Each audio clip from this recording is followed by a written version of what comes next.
Hey guys, welcome back. And for this week, I'm gonna finally make a video that I wanted to make for a while now. I haven't made this video because it's typically something I don't cover because it's quite negative. I typically like to talk about things that are positive, uplifting, things that always giving you the optimism that yes, I can do this too by showing you how easy it is to do it. But today's gonna be all about the dumb things founders are still doing that's keeping them back from scaling. And the reason I wanna make this video is because I see brands literally every single week. And over the course of a year, I talk to probably 100 brands. I see their back ends, I see their Shopifys, I see their ad accounts, I have conversations with them. And it's like the same freaking thing over and over again. So today is kind of like, I've had enough. I don't know how many times and how many ways I can say the same thing for founders to listen, because Jim Rohn had a quote that is just like baked inside my brain, and it's how I think. And it is, success is nothing but doing the ordinary things extraordinarily well. A lot of the sales you want, a lot of the growth and the scale you want, all comes down to doing ordinary things that I talk about. You probably see posted on Instagram, you probably see posted on X, you probably see it posted on LinkedIn, and you probably think, yeah, I know that. But you're not doing it extraordinarily well. If you were doing it extraordinarily well, you'd be making way more money and you wouldn't be watching this YouTube video to begin with. So I want to go over what are the 7 dumb things that if you do the opposite, and if you do them extraordinarily well, you can ignore everything else and just focus on those things. For example, the brand you are seeing right now on this screen is a brand we worked with for going on 2 years now, who does ordinary things extraordinarily well. And when that founder came to us, they were doing around $100,000 a month. Now look at them.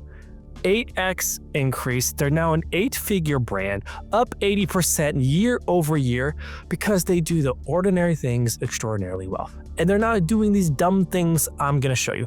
So as we're about to dive in, if you're feeling like, man, I wanna make more money, or man, like I wish my brand would grow, or man, I wish my brand was more profitable, you're probably doing one of these dumb things. All right, let's go over them.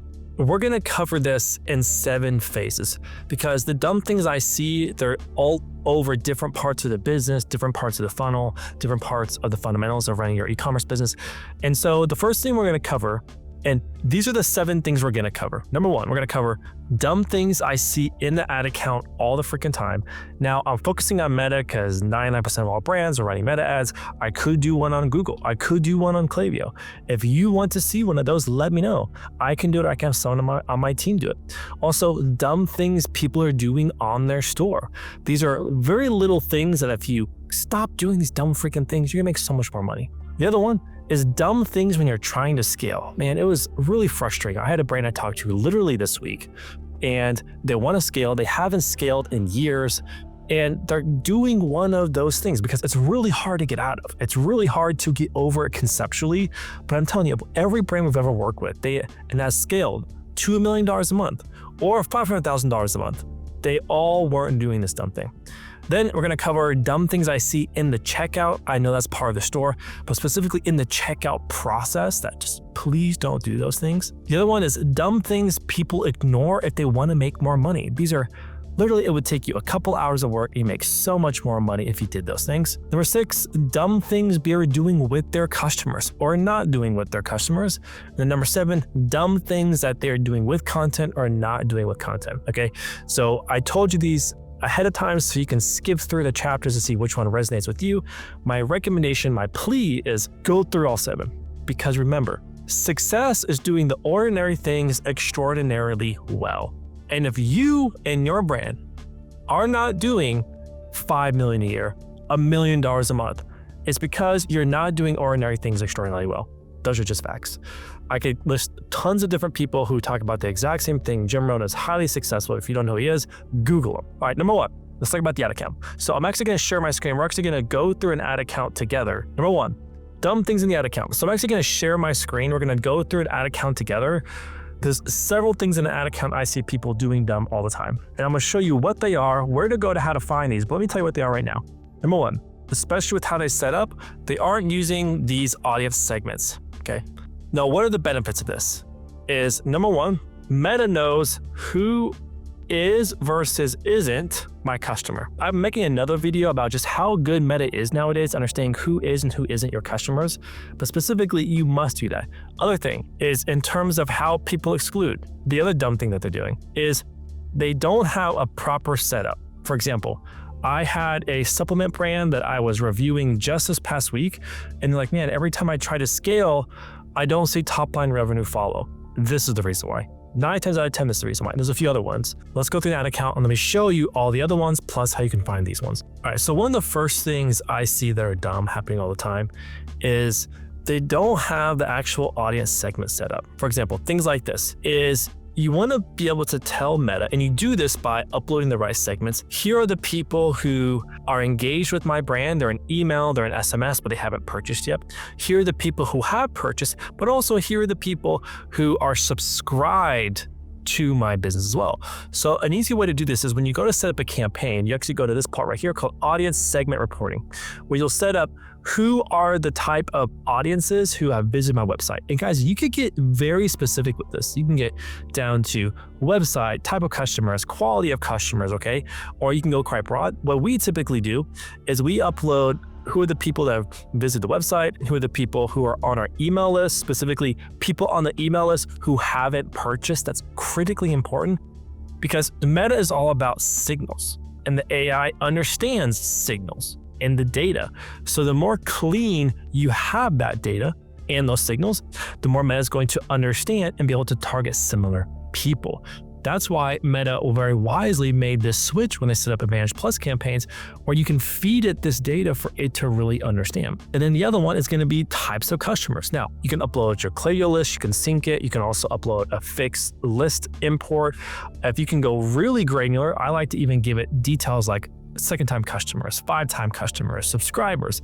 Those are also really great things to give it as well. Now, why should you do this? The reason why you should do this, now what happens if you don't do this is you're gonna have a really hard time as you scale, because Meta is all about the data, okay? Garbage in, garbage out. Just like if you were going to go prompt GPT or Claude or whatever, the more you can help inform it, you can help train it, the better the output is going to give you. That's why a lot of people, when they first start using AI and like, man, this thing sucks, the quality sucks. Well, yeah, dummy. It's because you haven't prompted it or trained it. This is like training for the Meta when you're trying to scale your ads, giving it all the information that it needs. The other dumb thing I see happening all the freaking time is people truly have no concept of how to see, is my ad spend efficient or not? And it kind of blows my mind. I don't blame them because they haven't been properly trained. That's why the people in our mentorship group, that is why we train them on how to do this. That's why when we talk very regularly and we audit your accounts, we look at how efficient is your spend. And there's several ways you can do this. One of the easiest things that you can do is actually to go to compare attribution settings. And you want to look at audience attribution settings. So you're looking at 1-day view, 1-day click, 7-day click. The reason why you do this is because Meta by default, if you create a campaign, you create an ad set, it's gonna do everything based off of view attribution, okay? Because Meta, when you create a campaign and ad set, by default, it's 7-day click, 1-day view. That's just the default inside of it. I think now they're moving to even 1-day engaged, okay? What this means is if I view an ad today, but I don't click on that ad, I don't take any action on that ad, and I purchase, it's gonna take credit for that sale. Versus a click means I clicked on the see more of that ad, means I clicked play, means I clicked through the actual link, but it's gonna give credit as, or if I clicked share or right, any kind of click on it, it's gonna consider that a click, and if you bought within that window, it's gonna have credit. Now, why is this important? Because if you have, number one, a high lifetime value business, meaning people buy quite regularly, and you are doing the default 7-day click, 1-day view, what that means is Meta may be optimizing, showing your ad to people who are already gonna buy or already who just bought and taking credit for that. Because when you set up a campaign, they are trying to focus on what is that lowest hanging fruit to capture that sale. And if they know your data, which they do, they know who's your repeat customer, they know who hasn't bought from you before, it's gonna go after people who are the easiest to buy, which is customers. That's why this brand right here, who is a subscription business, they have a very, very bad ad efficiency. Why is that? Because they have a subscription, and how currently things weren't set up the correct way, that the ads are going after people who have only viewed their ads, meaning they didn't click on it, means they didn't take action on it, because logic can tell us if a person takes action and then they buy within a day window, you can be confident that it's creating some kind of efficiency with it, okay? That's really, really bad. If you have over 20% of your view attribution being attributed to sales, that's a bad thing. It's a bad sign. That means you need to change either your exclusions or you need to move to only click attribution, which will mean Meta will only then start to optimize to find more people like those people who actually clicked on an ad and took action. That's a very good thing. It means it's gonna be more efficient, okay? The only time to have 7-day click, 1-day view is if you see under that 20% and you just need more data. But as you scale, most brands have to move away from view attribution. So that's the other dumb thing, is that you're not seeing how efficient is my ad spend, okay? You're not looking at the view attribution, the click attribution.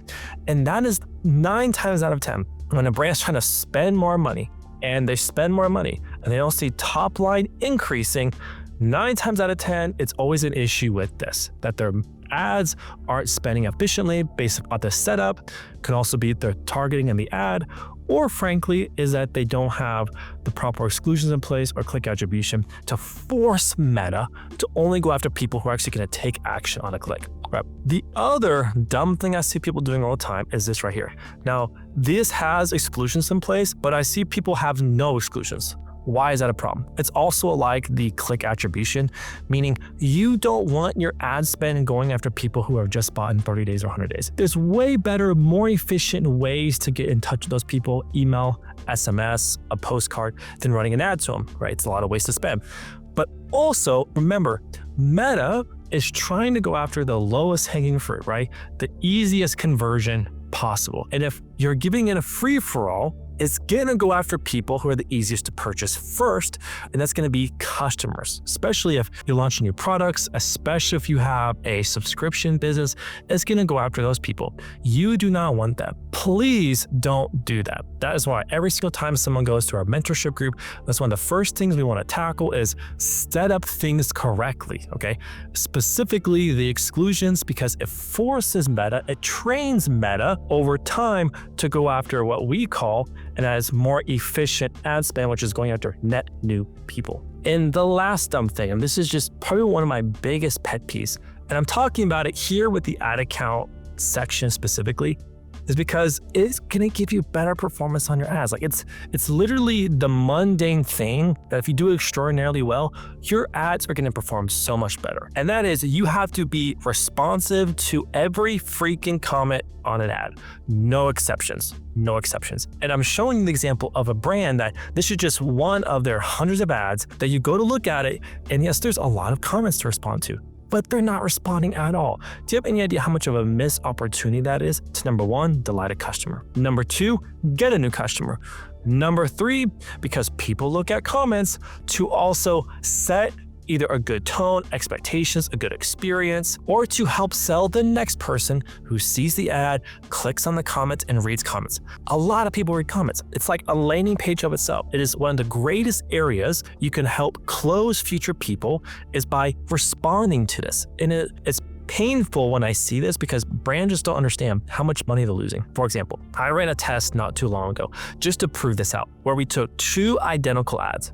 Identical. One, we just let it rip, didn't respond to anything. Number 2, we responded to every freaking comment, no exceptions, even if it was haters, even if it was trollers, every freaking comment.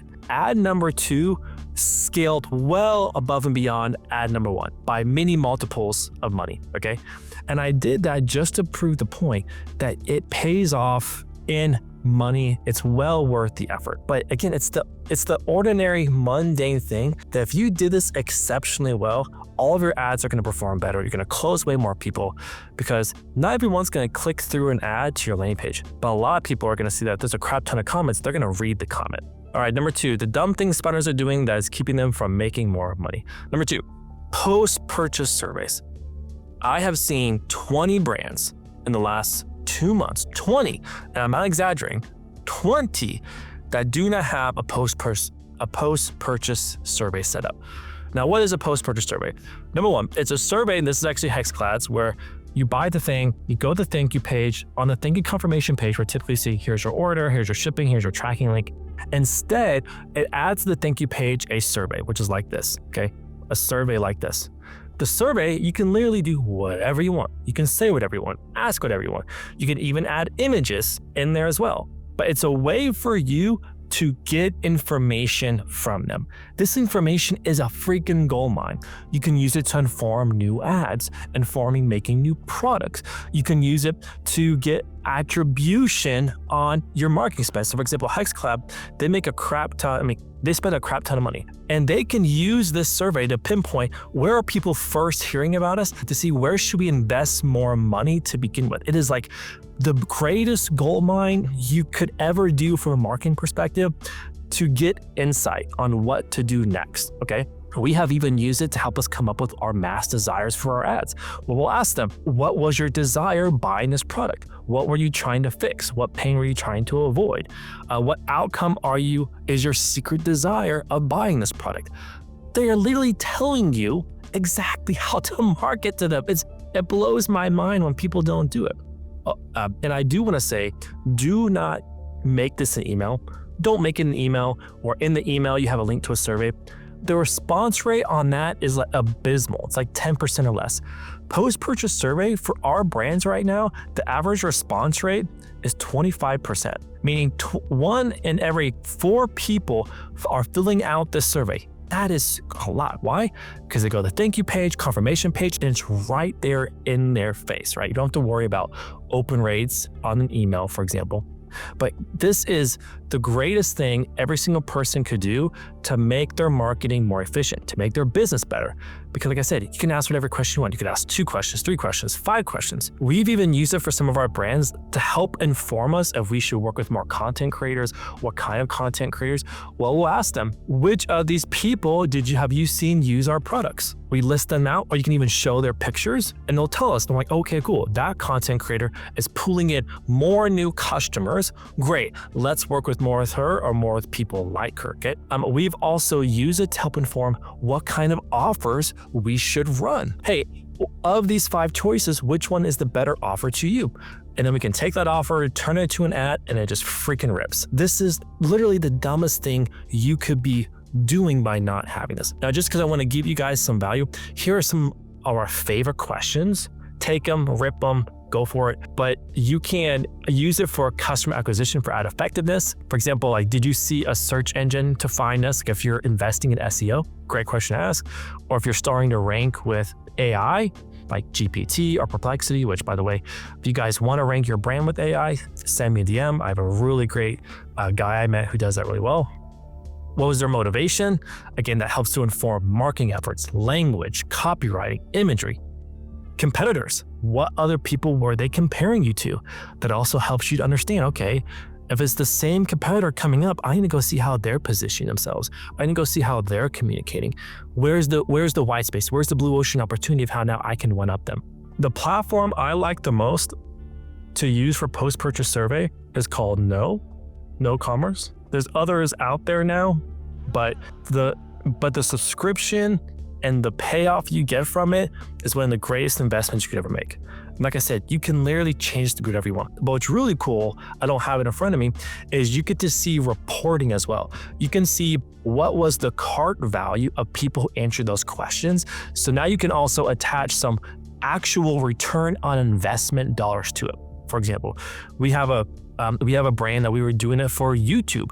What YouTube channels have you seen us on, right? And because it attaches the cart value they just bought with their response, I could see, okay, this YouTube channel is bringing us $15,000 based off attributable revenue, okay? And these other 2 are bringing us like $3,000. Well, then I'm gonna invest more on that YouTube channel because it's bringing in more new customers because I get to see that in the reporting, which is also just a really, really great deal. All right, number 3, we're gonna talk about scaling real quick. I talk about scaling on this channel all the time, and I talk about scaling because scaling is both an art and a science, probably more of a science than it is an art. The art's more on the creative side, but I want to talk about it because everyone wants to scale. Every single brand wants to scale. Every conversation I have, every single week was a brand like, I want to scale. I want to scale to 200K, 500K, $1 million a month. And so it has to be a heavy part of the conversation, because if you aren't doing these things, that's why you're not scaling. And they're really dumb. And the dumb part about the scaling that founders aren't doing is every single time, and it really hurts my heart when I have to have this conversation. Every single time a brand's like, I want to scale to 500,000 a month. Okay, cool. Show me the math. How have you modeled this out? Where are your assumptions? Do you have any kind of model? Have you done back of the napkin math? Have you done any kind of spreadsheet to forecast, to say, here's what I think I can do, here are my assumptions? If you haven't done that, you will never scale. You will never scale. So for example, one of the easiest things you can do is, because this is not like rocket science, this is a Google Sheet where we make assumptions, use a few formulas, and I can see between now and through April 2026, 18 months in the future, I can see where do we think the projections for this brand are gonna be. Right? It's not that hard. But what we can do with this is now you can start making adjustments. Now you have a goal to shoot after. Now you can start saying, okay, I need to hire people here. I need to cut costs here. That means it's a really good constraint as well to force you to spend more money. And this is why I think this is dumb. It's because a lot of people, they hope and they wish that they'll get to a certain dollar figure, but they have no plan. You cannot have a plan without a forecast. You just can't do it. This is the first step, especially when you do this, allows you to see without emotion, the numbers, what is the reality of you hitting those. And if it's realistic, cool. If it's not, now you know you have to change. But then also it's a forcing function, a constraint to force you to be more aggressive. There has never been a brand in the history that I've ever worked with, I've worked with 328 brands, that have gotten to 500K a month, $1 million a month without some form of risk, but also forcing themselves to say, hey, this was my goal. Things are good this month. I gotta jump up the spend. I've got to push more. I've got to launch another product. It is an accountability for you to forecast that out.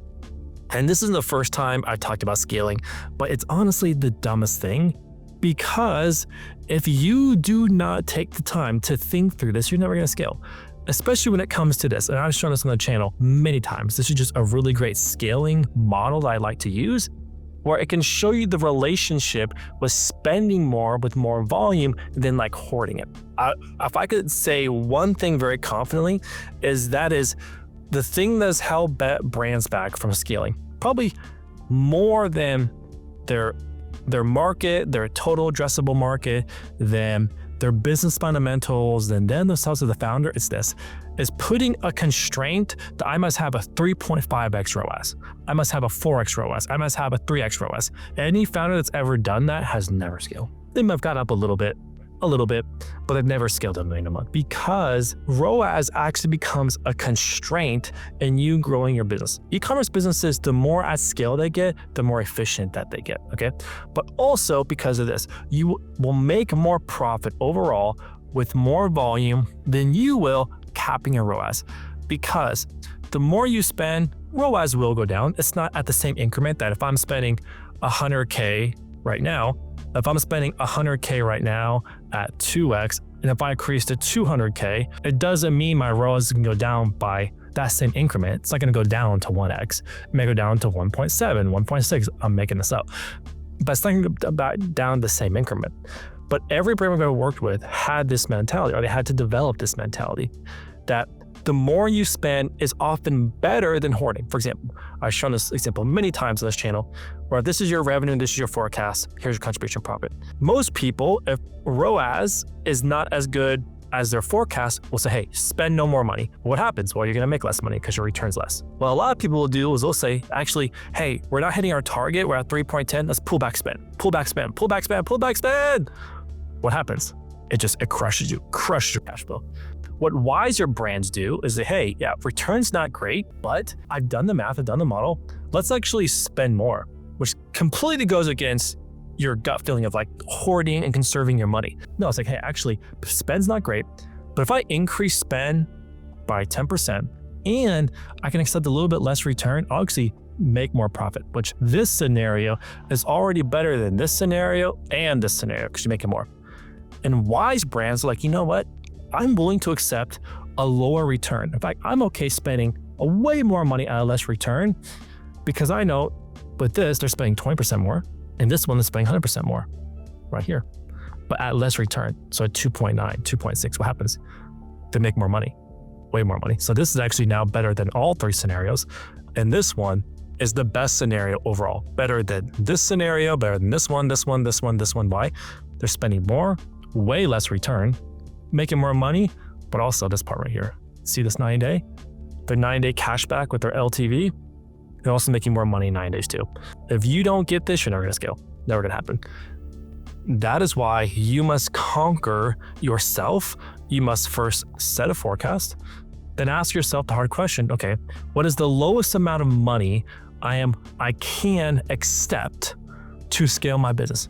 Because this is like a compounding snowball, which I've talked about many times on this channel. LTV is great. It's compounding. It's like what Warren Buffett said is compounding interest is like the eighth wonder of the world, is that it grows and it grows and it grows and it grows and it grows. Because why? Because every 90 days, this number is getting bigger as you're spending more to acquire customers.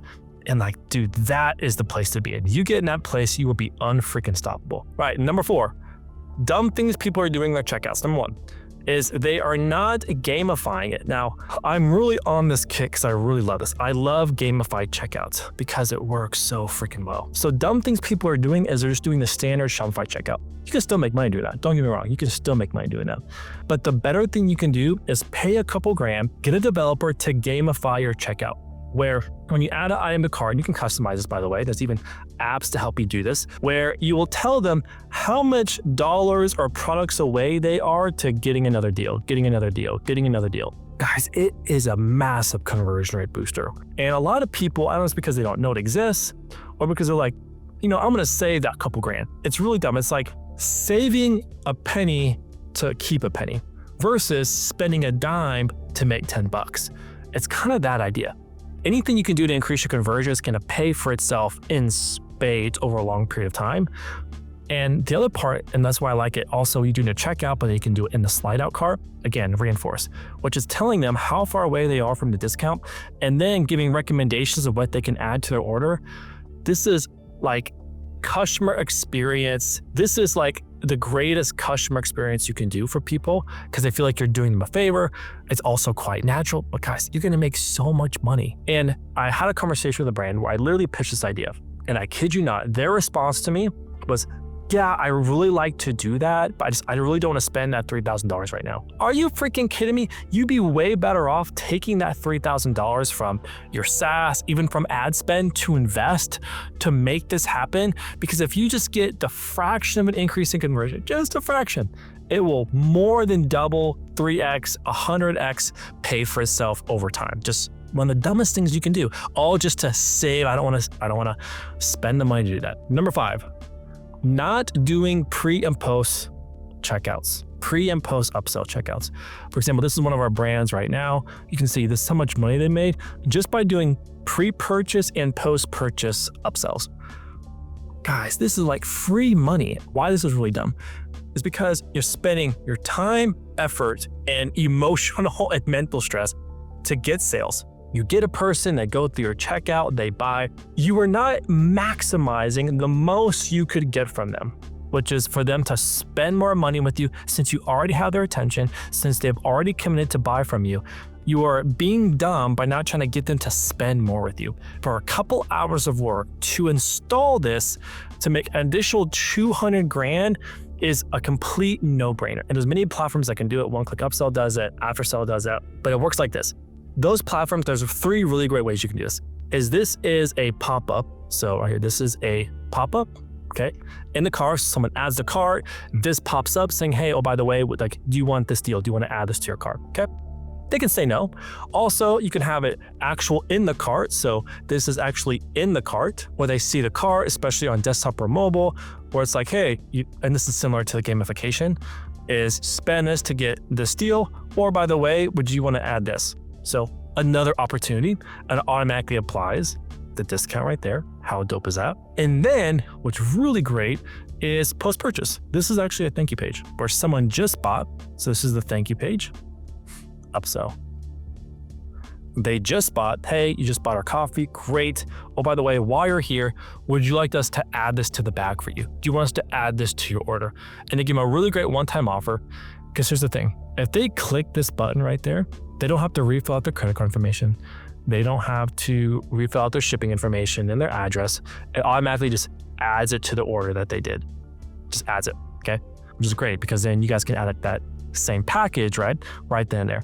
I have seen brands do this, and I've seen their AOV increase 30%, 40%, depending on the brand. I've seen it increase more, okay? I've seen it increase their contribution margin. For like, we did this for a CPG brand. The CPG brand sold bags of tea, okay? And when they came to us, they were making like, it was really sad, like $2 to $3 contribution per order, which is, you can't run a business like that unless you have like investors, a crap ton of money. Just by installing some of these, not all of them, just a couple of them, contribution profit per order went from $3 to $20. That's a 5x, 6x increase in contribution profit per order just by doing these wise things. One of the dumbest things you can do with customers right now is you're spending money on ads and people are buying from you. The dumbest thing you can do is not create a community.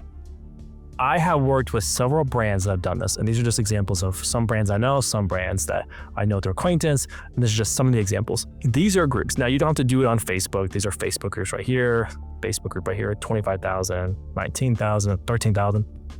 Now, you don't have to do this. I've seen them in Discord, WhatsApp. I've seen them on Facebook. I've seen them all over the places. I've seen them on school even. Every single founder I've ever met who does this has told me it is their most valuable business asset. Why is that? Because inside this group all the time, you have people sharing, hey, here's me wearing the product. For example, this brand, hey, I just stocked up on this. So it's a place to source photos and videos for content, okay? It's a place to source ideas for next product launches. It's a dedicated place where people are giving you their attention that you don't have to send an email, send a text to get them. It's also a dedicated place of brand loyalists. Where, for example, we've done this where one of our brands had a group, we posted an ad that just crushed. It was working so well. So we said, hey guys, would love if you guys could do us a favor. Would you mind going and commenting at this link, your experience with X? And then you get hundreds and thousands of people commenting on this post or on this ad from your group. And that just takes that ad and makes it the number one spender, it makes $1 million, right? But this is the dumbest thing you cannot be doing. And every time I pitch this to a brand, they often tell me, oh, that's a lot of work, or I don't know how. No one knows how they do it the first time. And yeah, it's work, but it pays for itself. And I've seen specifically, I'm thinking of one of my brand founder friends right now, who's got a group that's got 30,000 plus people in it. And what he does is every time he has a new product drop, he'll launch it there first. Then he'll drop a link to the organic post saying, hey guys, love you guys to go comment on this as well. Cool, they do that. He takes that, runs on the ad, makes a ton of money. Or what he'll do as well is like, hey guys, I'm gonna do a giveaway this Friday. Anyone who posts a photo or a video with this concept in mind, I'm gonna give you guys $100 to shop in whatever you want, right? So like $100 to get 90 people posting photos and videos of your product that you can use as an ad is like the greatest arbitrage of all mankind. That is why it is dumb to not be doing this. And so typically what I see in the strategies I tell brands is make it something bigger than just your product. Like if I'm a brand that just sells like coffee mugs, for example, like a group about coffee mugs, probably not gonna pull. But can you make it about something else? Can you make it about people like obsessive with coffee and tea?